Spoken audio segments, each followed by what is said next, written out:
واحدا ونحن له مسلمون.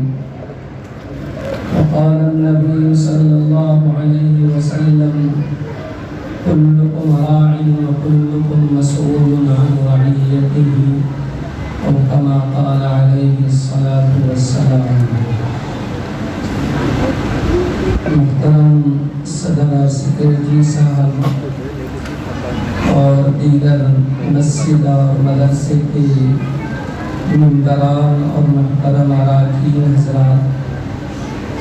حضرات علماء اور اس مدرسے دارالابرار کے اساتذہ کرام اور عزیز بچوں، آپ بات کریں گے نا تو مائک کے پاس آپ کو کھڑا کر دینے بولنے سے بات نہیں کرنا. اللہ سبحانہ و تعالیٰ کا شکر و احسان ہے کہ آپ کی اس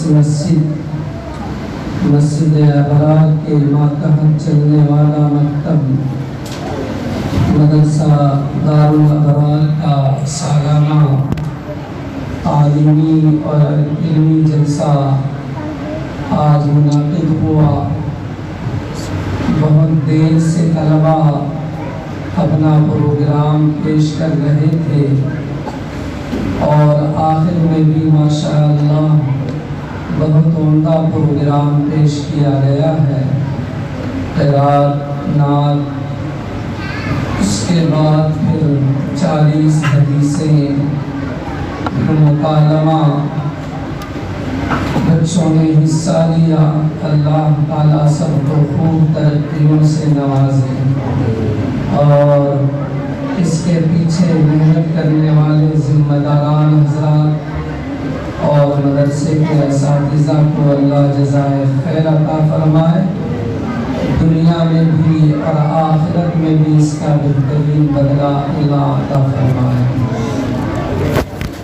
بزرگان محترم، اس وقت میں ہمارے ملک کے جو حالات ہیں، جس قسم کی سازشیں رچی جا رہی ہیں اور نہایت تیزی کے ساتھ ہمارے ملک کے ساتھ ساتھ ہماری ریاست کے حالات بھی بدل رہے ہیں. زعفرانی رنگ اور روغن کو تعلیم پر چڑھانے کی کوشش کی جا رہی ہے اور نئی تعلیمی پالیسی کے ذریعے سے حکومتی سطح پر ایک ایسی کوشش اور ایسی سازش ہے کہ مسلمان آگے چل کر اور مسلمان کی آئندہ آنے والی نسلیں آئندہ چل کر غیر شعوری طور پر ہی وہ اسلام سے نفرت کرنے لگیں، اسلام سے بیزارگی اظہار کریں اور اسلام سے دور ہو جائیں. اس لیے ایسے پرفتن اور پرخطر ماحول میں جبکہ سازشیں ہیں، فتنے ہیں، ہر جانب سے اسلام دشمنی ہے، ہم مسلمانوں کی ذمہ داریاں بڑھ جاتی ہیں. خصوصاً مساجد اور مدارس اور مکاتب کے ذمہ داروں کے اوپر بہت بھاری ذمہ داری عائد ہوتی ہے کہ وہ اپنی قوم کے بچوں کے لیے اس طرح سے تعلیمی نظام بنانے کی کوشش کریں کہ ہمارے بچے تعلیم یافتہ ہوں اور ساتھ ساتھ ان کا ایمان اور عقیدہ نہایت مضبوط ہو کہ کفر و الحاد کی جتنی بھی تیز آندھی چلے لیکن ہمارے بچوں کا ایمان اور ہمارا ایمان متزلزل نہ ہونے پائے، لغزش پیدا نہ ہو، ہمارے قدم لڑکھڑائیں نہیں اور ہم غیر مذاہب کی طرف نہ دیکھ پائیں اور ہمارے بچے اسلام کو چھوڑ کر غیر اسلام کی طرف آگنے کی کوشش نہ کریں. ہمیں علمی طور پر اعمال کے اعتبار سے مضبوط ہونے کی ضرورت ہے.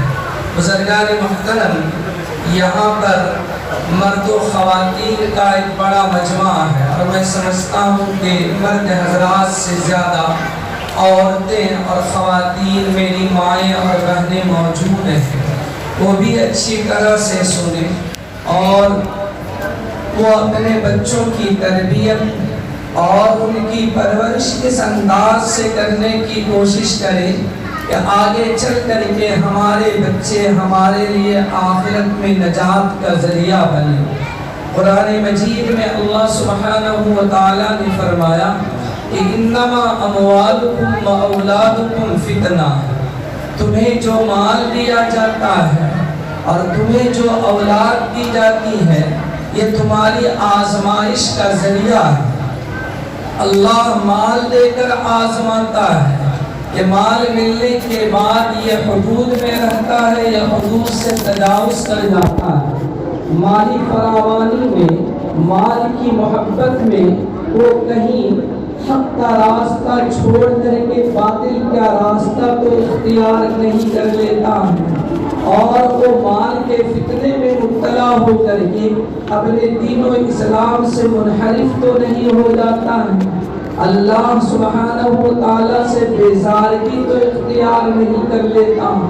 ماضی میں بہت سارے لوگوں کو مال دیا گیا لیکن مال کی آزمائش میں وہ کامیاب نہیں ہو سکی۔ جیسے فرعون کو بہت سارا مال دیا گیا، اقتدار دیا گیا، حکومت دی گئی، سلطنت کا مالک بنایا گیا، تو اس احمق نے حدود سے تجاوز کیا اور آگے چل کر کے یہ کہہ بیٹھا کہ انا ربکم الاعلی، کہ میں ہی تمہارا بڑا پروردگار ہوں۔ وہ فتنے کو آزمائش میں کامیاب نہیں ہو سکا۔ حضرت سلیمان علیہ السلام کو مال دیا گیا، سلطنت دی گئی، اختیار دیا گیا، جن و انس کا بادشاہ بنایا گیا، جن اور پرند بھی ان کی اطاعت کرتے تھے، لیکن اللہ سبحانہ و تعالیٰ نے ان کو اس دولت میں، اقتدار میں، اس سلطنت میں ان کو کامیاب بنایا اور وہ کامیاب ہوئے۔ کچھ لوگ کامیاب ہوتے ہیں مال کے امتحان میں اور کچھ لوگ کامیاب نہیں ہو پاتے ہیں۔ میں یہ نہیں کہہ رہا ہوں کہ مال نہیں کمائیے گا اور تجارت نہیں کریں گے مسلمان اور دولت حاصل نہیں کریں گے، نہیں۔ ہماری شریعت میں رہبانیت یعنی بال بچوں کو چھوڑ کر، ماں باپ سے کنارہ کشی اختیار کر کے، اپنے محلے کو چھوڑ کر، شہر کو چھوڑ کر جنگل و بیابان میں چلے جانا اور سب سے قطع تعلق کر کے کسی گوشے میں بیٹھ جانا، یہ رہبانیت ہے جو شریعت اسلامیہ میں جائز نہیں ہے۔ لا رہبانیت فی الاسلام، اسلام میں رہبانیت یعنی سب سے رشتہ توڑ کر کے اور آبادی کو چھوڑ کر کسی ویرانے میں، جنگل و بیابان میں جا کر بیٹھ جانا اور بیوی بچوں سے کنارہ کشی اختیار کر لینا، شریعت اسلامیہ نے اس کو جائز نہیں کہا ہے، بلکہ بال بچوں کے درمیان میں رہ کر کے رزق حلال کا حکم دیا اور فرمایا کہ کسب الحلال فریضۃ بعد الفریضہ، کہ حلال روزی کمانا ایسا ہی فرض ہے مسلمان پر، حلال روزی بول رہا ہوں، حلال روزی کمانا ایسا ہی فرض ہے جیسے کہ مسلمان پر نماز پڑھنا فرض ہے۔ حلال روزی سے بیوی بچوں کی پرورش کرنا، ماں باپ کی دیکھ بھال کرنا، بچوں کی تعلیم کا نظم کرنا حلال کمائی کے ذریعے سے مسلمان پر فرض ہے۔ دھوکہ دینا، جھوٹ بولنا، وعدہ خلافی کرنا، عیاری اور بدکاری سے کمانا، کٹ پاکٹ کرنا، ڈاکہ ڈالنا، چوری کرنا اور غنڈہ گردی کر کے لوگوں کو ڈرا کر کے چاقو کی نوک پر مال کمانا، راتوں رات کروڑ پتی بن جانے کا خواب دیکھنا اور حرام کے ذریعے سے مالداری اختیار کرنا، یہ حرام ہے، یہ جائز نہیں ہے۔ لیکن رزق حلال کا کمانا فرض ہے۔ حضور اکرم صلی اللہ علیہ وسلم نے بتایا تو کبھی بندے کو دنیا کمانا جائز ہے، لیکن دنیا ہی کے پیچھے پڑ کر کے اپنے آپ کو پاگل کتوں کے جیسا اس کے پیچھے بھگانا یہ بھی جائز نہیں ہے۔ رسول اللہ صلی اللہ علیہ وسلم نے فرمایا کہ الدنیا جیفہ وطالبہا کلاب، دنیا ایک مردار کی شکل میں ہے، جو ہمیشہ اس کے پیچھے بھاگتا ہے گویا کہ وہ مردار کے پیچھے بھاگ رہا ہے۔ تو یہ دنیا ضرورت کے لیے کمانا حلال ہے بلکہ فرض ہے۔ کبھی اللہ مال دے کر آزماتا ہے، کبھی مال لے کر آزماتا ہے۔ وَلَنَبْلُوَنَّكُمْ بِشَيْءٍ مِّنَ الْخَوْفِ وَالْجُوعِ وَنَقْصٍ مِّنَ الْأَمْوَالِ وَالْأَنفُسِ وَالثَّمَرَاتِ وَبَشِّرِ الصَّابِرِينَ، ہم تمہیں آزمائیں گے کبھی بھوک کے ذریعے سے، کبھی پھلوں کو نقصان پہنچا کر کے، کبھی مالی نقصان میں مبتلا کر کے، تو کبھی مال دے کر کے اور کبھی مال میں نقصان پہنچا کر کے اللہ امتحان لیتا ہے۔ مال اور اولاد دونوں امتحان کا ذریعہ ہے۔ انما اموالکم و اولادکم فتنہ، مال اور اولاد دونوں آزمائش اور امتحان کی چیزیں ہیں۔ بزرگان محترم، یہ اولاد جو ہمیں ملی ہے، چھوٹے چھوٹے معصوم بچے جن کے سروں پر ٹوپیاں ماشاءاللہ خوبصورت ان کے چہرے، بعض بچے دستار اور پگڑیوں کے ساتھ بیٹھے ہوئے، یہ بچے خدا تعالیٰ کی نعمت ہے۔ ہماری اپنے اختیار سے، اپنی قدرت سے کہ ہم نے شادی کر لی اور بچہ ہو گیا، ایسا نہیں۔ شادی تو سب لوگ کرتے ہیں، لیکن کتنے لوگ ہیں کہ برسوں گزر جاتے ہیں، اولاد نہیں ہوتی۔ عامل صاحب کے پاس، کامل صاحب کے پاس، بابا صاحب کے پاس، مجاور صاحب کے پاس ہے نا، ناڑا باندھتے ہوئے، تالا ڈالتے ہوئے، ڈاکٹروں کے چکر لگاتے ہوئے ساری چیزیں ختم ہو جاتی، نہ بابا دیتا ہے نہ مجاور دیتا ہے، اللہ اولاد دیتا ہے۔ یہب لمن یشاء اناثا ویہب لمن یشاء الذکور، اور فرمایا کہ اللہ جسے چاہتا ہے لڑکیاں دیتا ہے اور جسے چاہتا ہے لڑکے دیتا ہے، اور یزوجہم ذکرانا و اناثا، اللہ ملا کر دیتا ہے لڑکا اور لڑکی، ویجعل من یشاء عقیما، اور اللہ کسی کو بانجھ بنا دیتا ہے۔ تمام تر اسباب ظاہری کو اختیار کرنے کے بعد اولاد نہیں ملتی ہے اس کو، اس لیے کہ اللہ نہیں چاہتا ہے۔ ملے تو بہت بڑی نعمت، اور نہ ملے تو صبر کر لے تو اس پر بھی انعام ہے۔ رسول اللہ صلی اللہ علیہ وسلم نے بتایا کہ جسے 3 بچے ملے اور وہ بچپنے میں وفات پا گئے تو وہ بچے اس کی سفارش کریں گے۔ یہ چھوٹے چھوٹے بچے کل قیامت کے دن، کسی نے پوچھا کہ اگر 2 بچے بچپنے میں وفات پا گئے تو فرمایا کہ یہ دونوں سفارش کریں گے۔ پوچھا گیا کہ اگر ایک ہی بچہ وفات پا گیا تو کہا کہ وہ بھی سفارش کرے گا۔ کسی نے پوچھا سرکار کسی کی اولاد ہی نہ ہوئی، کسی کی اولاد ہی نہ ہوئی اور وہ نہیں مرا بچپن میں تو اس کی سفارش کون کرے گا؟ سرکار نے فرمایا کہ میں کروں گا، میں اس کی سفارش کروں گا اور جنت میں میں اس کو سفارش کر کے لے جاؤں گا۔ تو اولاد ملے تو نعمت اور نہ ملے تو صبر کرے، عقیدہ درست رکھے تو کل قیامت کے دن اللہ کے رسول علیہ السلام اپنی سفارش کے ذریعے سے اس کو جنت میں لے جائیں گے، لیکن شرط یہ ہے کہ نہ ملنے پر صبر اور عقیدے کی درستگی ضروری ہے۔ بزرگان محترم، یہ اولاد ہماری ذمہ داری ہے کہ ہم ان کی صحیح تربیت کریں۔ اسی لیے رسول اللہ صلی اللہ علیہ وسلم نے مسلمان کو بتایا کہ جب بچہ مسلمان گھرانے میں پیدا ہو تو اس کے داہنے کان میں اذان کے کلمات اور اس کے بائیں کان میں اقامت کے کلمات اور الفاظ کہے جائیں گے۔ مطلب یہ کہ مسلمان کے گھر میں بچہ پیدا ہوا تو پہلے دن ہی اس کے کان میں یہ بات پہنچا دی جائے گی کہ یہ دنیا بڑی نہیں ہے، یہاں کی کمپنیاں بڑی نہیں ہے، یہاں کا بنگلہ بڑا نہیں ہے، یہاں کے شہر بڑے نہیں ہے، سب سے بڑی ذات اللہ کی ہے۔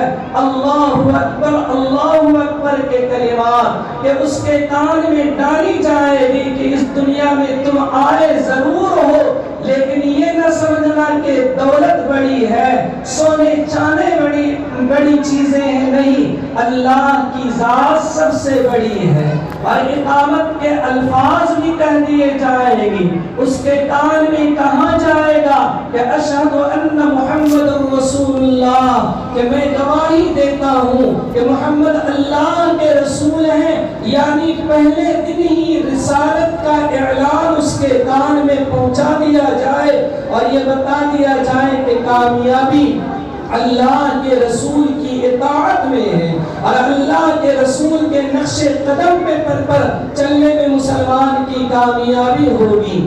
بچہ پیدا ہوا، فرمایا کہ نام اچھا رکھو۔ اب تو لوگ پوچھتے ہیں کیا نام رکھنا حضرت بچی کا، تو عائشہ رکھو، حضرت بہت پرانا نام۔ بیٹا ہوا عبد الرحمن رکھو، تو بہت پرانا نام۔ ایسے لوگ نام رکھتے ہیں آج کل کہ جس کا کوئی معنی ہی لغت میں ڈکشنری میں نہیں ملتا ہے۔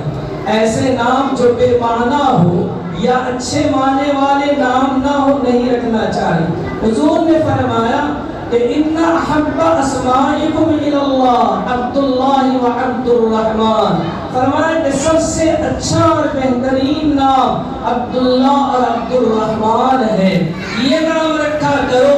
تدعون یوم القیامت باسمائکم و اسماء آبائکم، قیامت کے دن تم کو تمہارے باپ کے نام کے ساتھ پکارا جائے، ابا حضور کا نام عبداللہ ہو اور بیٹے کا نام عبد الرحمن ہو، اور کل قیامت کے دن پکارا جائے کہ عبد الرحمن ابن عبداللہ آ جاؤ، تو کتنا اچھا لگے گا اور کتنا بہترین ہوگا یہ پکارنا۔ لوگ خوش ہوں گے، اللہ بھی خوش ہوگا۔ تو نام اچھے رکھے جائیں، اس کا عقیقہ کیا جائے، پھر اس کی صحیح تربیت کی جائے۔ ساری چیزیں رسول اللہ صلی اللہ علیہ وسلم نے بتائی۔ فرمایا کہ بچہ جب 7 سال کی عمر کا ہو، کیسے تربیت کی جائے، بچوں کی پرورش کیسے ہو، اس کی کیسے پرورش کی جائے گی تو ایک اچھا نوجوان تیار ہوگا، سماج کو ایک اچھا شخص ملے گا، معاشرے میں ایک اچھا انسان کا وجود کیسے ہوگا۔ حضور نے فرمایا کہ بچہ جب 7 سال کا ہو جائے تو اسے نماز کا حکم کرو، مروا اولادکم وہم ابناء 7، 7 سال کا بچہ ہو تو نماز کا حکم کرو، اس کو ساتھ لاؤ مسجد میں، اسے نماز کی ترغیب دو، اور فرمایا کہ وَاضْرِبُوهُمْ عَلَيْهَا وَهُمْ أَبْنَاءُ 10، فرمایا کہ 10 سال کا بچہ ہو جائے اور نماز نہ پڑھے تو اسے مارو، اسے ڈراؤ، اسے دھمکیاں دے کر کے نماز نہیں پڑھے تو پیٹوں گا، اسے ڈراؤ۔ ابا اگر سگریٹ لانے کے لیے بولے، کل میں ایک جگہ گیا تھا، اتنی چھوٹی سی بچیاں کھڑی بیٹھی ہوئی نا، اتنی چھوٹی سی، کل کلکتہ میں تھا میں، تو گزر رہا تھا تو اتنی چھوٹی سی بچی ہے اور اس کے ہاتھ میں پان پراگ کا پڑیا ہے، وہ بھکو سو رہا ہوگا باپ، اور چھوٹی سی بچی کے ذریعے سے وہ پان پراگ کا پڑیا منگا رہا ہے۔ ظاہر ہے کہ اگر یہ چھوٹی سی بچیاں، چھوٹے سے معصوم بچے، باپ ان کے ہاتھ سے سگریٹ منگائے، اس کے ہاتھوں سے بیڑی منگائے، اس کے ہاتھ سے پان پراگ منگائے، تو کل یہ بچیاں، یہ بچے کیسے اچھے انسان ملیں گے، سماج کو کیسا ایک اچھا مرد ملے گا یا ایک خاتون اچھی ملے گی، کیسے بہو ملے گی جب صحیح تربیت بھی اپنا کی جائے۔ فرمایا کہ 10 سال کا ہو جائے تو اسے مارو نماز کے ترک کرنے کی بنیاد پر۔ ہماری مائیں یہاں بیٹھی ہوئی ہیں، نہایت ہی ادب کے ساتھ عرض کرنے کی کوشش کروں گا کہ اگر بچہ کو کوتمیر لانے کے لیے کہا، ہری مرچ لانے کے لیے بھیجا، ٹماٹر یا بیگن پیاز کچھ بھی انڈا لانے کے لیے بھیجا اور بچے نے انکار کیا تو مائیں اس کو 100 دعائیں دیتی ہیں، گالیاں دیتی، تو کہیں کو پیدا ہوا، اسکول سے واپس کہیں کو آیا، بس کے نیچے چلا جاتا، صبر کر لیتی تھی، خدا نہ خواستہ ہو ہی گیا تو معلوم ہوتا ہے۔ اس لیے مائیں تو بد دعائیں نہیں دینا چاہے اور گالیاں نہ دیں۔ تو اگر کوتمیر ٹماٹر لانے کا انکار کر دے، بیڑی نہ لائے، سگریٹ نہ لائے تو باپ ناراض ہوتا ہے اور غصے میں ہوتے ہیں اور اس پر اپنی ناراضگی کا اظہار کرتے ہیں۔ لیکن یہی بچے اگر نماز نہیں پڑھتے ہیں تو ہمارے اندر کسی قسم کا کوئی احساس نہیں ہوتا، ہمیں فکر نہیں ہوتی کہ یہ آگے چل کر کے کیسا بنے گا۔ جب یہ آپ کی نہیں سنے گا، خدا کی نہیں سنے گا تو آپ کی بھی نہیں سنے گا۔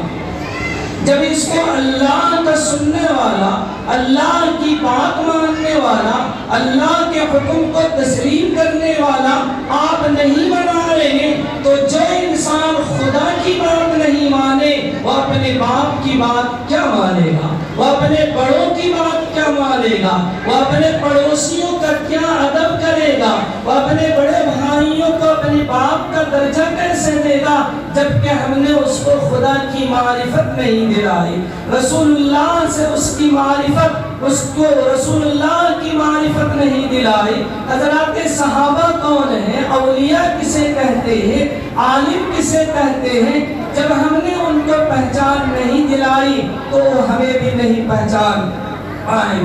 سرکار نے فرمایا کہ وَفَرِّقُوا بَيْنَ مَضَاجِعِهِمْ، سب تربیت کا طریقہ ہے۔ فرمایا کہ بچہ جب 10 سال کا ہو جائے نماز کی تاکید سختی کے ساتھ کرو، نماز کا حکم، اور فرمایا کہ 10 سال کی عمر میں ان کے بستر الگ الگ کر دو۔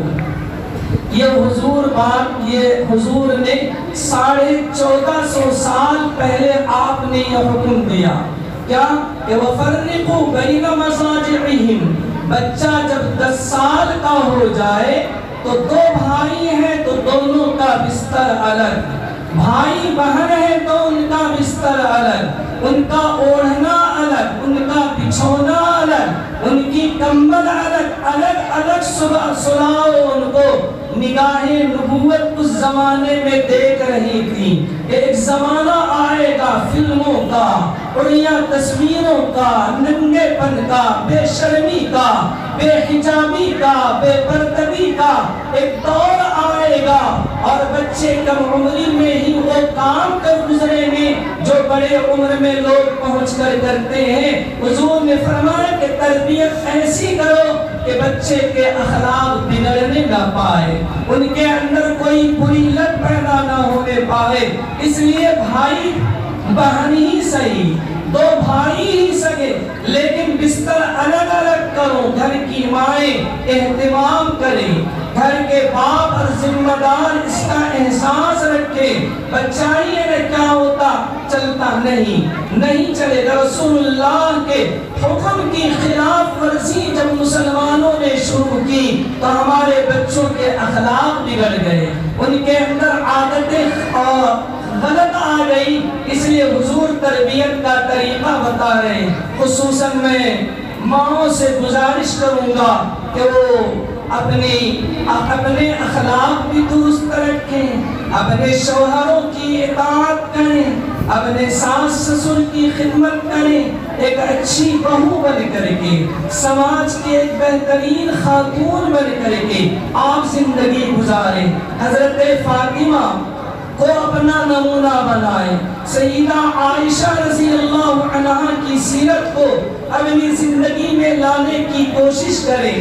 حضرت رابعہ بصریہ اور حضرات صحابیات کا زندگی گزارنے کا جو طریقہ ہے ان طریقوں پر اگر اپنی زندگی گزاریں گے تو آپ کی کوک سے نیک بچے پیدا ہوں گے، آپ کی کوکھ سے صالح اولاد وجود میں آئے گی۔ اور اگر ہم نے ٹی وی کے پردوں کے سامنے گھنٹے گھنٹے گزارے، ہم نے اپنی آنکھوں کو ننگی تصویروں سے گندا کیا، فلموں کو دیکھ کر کے اور ناچ گانے کو دیکھ کر کے ہم نے خوشی محسوس کی، تو ہماری کوکھ اور پیٹ سے پیدا ہونے والے بچے نیک صالح نہیں ہوں گے۔ وہ چور ہو سکتے ہیں، اچکے ہو سکتے ہیں، وہ گنڈے بنیں گے، خدا کے نافرمان بنیں گے، لیکن جنید بغدادی، شبلی نعمانی اور خواجہ نظام الدین اولیاء جیسے نیک بچوں کا تصور نہیں کیا جا سکتا ہے۔ اس لیے ماؤں سے، ہماری بہنوں سے گزارش ہے کہ اپنی بچیوں کی تربیت کریں، ان کی اصلاح کریں، ان کو برے ماحول سے بچانے کی کوشش کریں۔ سماج کا معاشرہ بہت گندا ہے، بہت خراب ہے، ہر طرف برائیاں ہیں، ہر طرف گناہ ہی گناہ ہے۔ لوگوں کے اندر خوف نہیں رہا، خوف خدا نہیں رہا، خشیت الہی نہیں رہی، پرہیزگاری عنقا ہو چکی ہے۔ لوگ نماز نہیں پڑھتے، جھوٹ بولتے ہیں، بازاروں میں دھوکہ ہے، گھروں میں دشمنیاں ہیں، بھائیوں کے اندر عداوتیں ہیں، ہر طرف ماحول اور سماج بگڑا ہوا ہے۔ بچے، کم عمر بچے، وہ شراب کے عادی ہیں، وہ منشیات کا استعمال کر رہے ہیں، وہ غنڈہ گردی کرتے ہیں، بسوں میں پک پاکٹ کرتے ہیں، رات کے وقت میں چاقو لے کر کے لوگوں کو ڈرا کر کے ان کا موبائل اور پیسہ چھین۔ ایسے زمانے میں ہم سب کی ذمہ داری ہے کہ اپنے اولاد کی صحیح تربیت کا خیال رکھیں۔ رسول اللہ صلی اللہ علیہ وسلم نے فرمایا کہ کلکم راع و کلکم مسئول عن رعیتہ، تم میں سے ہر آدمی اب جو بڑا ہے گھر کا وہ مسئول ہے، یعنی ذمہ دار جو ہے گھر کا، وہ اپنے گھر کا چرواہا ہے، وہ نگران ہے، وہ اپنے ماتحتوں کا ذمہ دار ہوگا، اور کل قیامت کے دن اسی ذمہ دار سے، اسی نگران سے اور گھر کے اس بڑے سے پوچھا جائے گا کہ تم نے اپنے ماتحتوں کی تربیت کیسی کی تھی۔ باپ سے، ماں سے، بڑے بھائیوں سے اپنے ماتحتوں کے بارے میں پوچھا جائے گا۔ اس لیے بزرگان محترم، بڑے اپنی ذمہ داری کو محسوس کریں، مائیں اپنی ذمہ داری کو محسوس کریں، اپنے بچوں کی تربیت صحیح کریں، برے ماحول سے ان کو بچائیں۔ حضرت مولانا رومی رحمت اللہ علیہ نے ایک واقعہ لکھا ہے، بچے سنو، تم نہ بھی سمجھ میں آتا، ادھر دیکھو میری طرف، ایک واقعہ بول تو بڑا اچھا، تم نہ بھی سمجھ میں آتا انشاءاللہ۔ حضرت مولانا رومی رحمت اللہ علیہ نے ایک واقعہ لکھا ہے کہ ایک چوہا کو ایک میڈک سے دوستی ہو گئی۔ چوہا بدل معلوم ہے؟ انگلش زیادہ بولتا ہے، اردو اچھی سے ہے۔ حضرت کو مدرسے میں بولو عربی کے ساتھ ہمیں اردو بھی سکھاؤ، سمجھے؟ چلو، تو چوہا ہے نا، بڑا رہے تو اسے بھوس بولتے ہیں، معلوم بنگلور میں بہت ہے۔ تو چوہے کو ایک میڈک سے دوستی ہو گئی۔ چوہا کہاں رہتا سا؟ پانی میں تیرتا سا،